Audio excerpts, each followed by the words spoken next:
Hi everyone, welcome back to another video from Tech It Simple.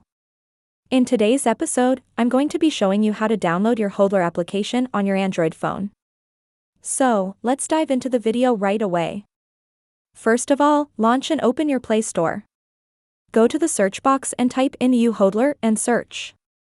Look for this application and tap on the install button to begin downloading the app on your Android phone. Wait until the application is downloaded, which will take several minutes. YouHodler is a multi-purpose platform that combines crypto wallet functionalities with earning, borrowing, trading, and spending features.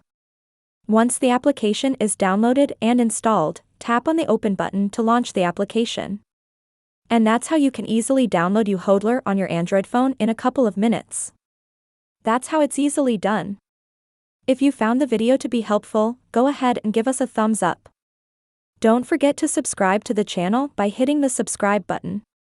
Also, press on the bell icon so that you'll never miss another upcoming upload from us. I will see you again in the next video.